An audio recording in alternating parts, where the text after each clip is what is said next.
अमित शहांच्या दौऱ्याच्या पार्श्वभूमीवर तयारी जोमात आहे। अंबाबाई मंदिर परिसराची स्वच्छता आता अंतिम टप्प्यात आली। अंबाबाई मंदिराचा इतिहास सांगणारे फलक सुद्धा लावण्यात याचा आढावा घेतला आमचे प्रतिनिधी सतेज औंधखरे।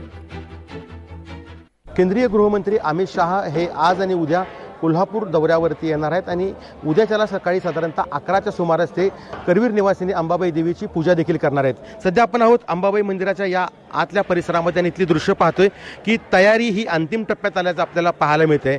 अंबाबाई मंदिराच्या या संपूर्ण परिसराचा इतिहास खरं तर काही पोस्टरच्या माध्यमातून या ठिकाणी आपल्याला दाखवण्याचा प्रयत्न आहे तो करण्यात आलेला आहे। उद्या सकाळी साधारणतः 11च्या सुमारास अमित शहा हे साधारणतः अंबाबाई मंदिरात दाखल होतील। त्यांच्या हस्ते या ठिकाणी पूजा टप्प्यात आलेली आहे आणि एकूणच जतन आणि संवर्धनाची जी प्रक्रिया या ठिकाणी सुरू आहे त्याचाच हे सगळे पोस्टर्स आहेत ते या ठिकाणी लावण्यात आलेले आहेत। दुसरीकडे पाहिलं तर अंबाबाईला नुकताच सोन्याचा कळस आहे तो बसवण्यात आलेला आहे। आणखीन अनेक दानशूर जे आहेत ते या उर्वरित 5 शिखरांवरती देखील कळस सोन्याचा बसवण्यासाठी प्रयत्न केल्याचं सांगितले गेले। त्यामुळे उद्याचा दौऱ्यात सोबत मुख्यमंत्री असतील, दोन्ही उपमुख्यमंत्री असतील, इतर मंत्री देखील त्यांच्या सोबत असणार आहेत आणि त्यांच्यासाठी खूप मोठा तगडा पोलीस बंदोबस्त या ठिकाणी देखील तैनात करण्यात आल्याचं आपल्याला पाहायला मिळणार आहे। सतेज औंधकर, लोकशाही मराठी, कोल्हापूर। कोल्हापूरमध्ये केंद्रीय गृहमंत्री अमित शहा यांचा दौरा होणार आहे। आज आणि उद्या 2 दिवसीय हा दौरा आहे। या दौऱ्याच्या पार्श्वभूमीवर आता तयारी सुरू आहे। अंबाबाई मंदिर परिसराची स्वच्छता अंतिम टप्प्यात आलेली आहे। अंबाबाई मंदिराचा इतिहास सांगणारे फलक लावण्यात आले। तर या दौऱ्याच्या दरम्यान अमित शहा यांची सभा सुद्धा होणार आहे।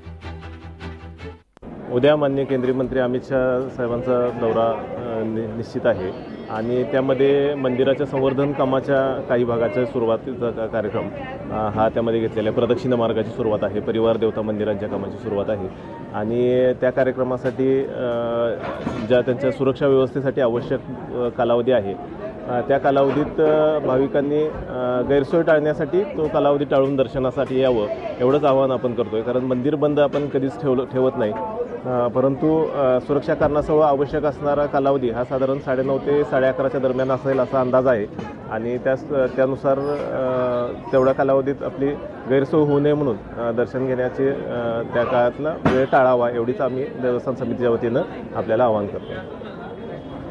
स्क्रीनिंग वगैरे भाविकांना बाहेरून काय नक्की तयारी केलेली आहे? कारण फलक देखील लावलेले आहेत, काय नेमकं फलक ते लावलेले आहेत आणि स्क्रीन्स वगैरे पोहोचले।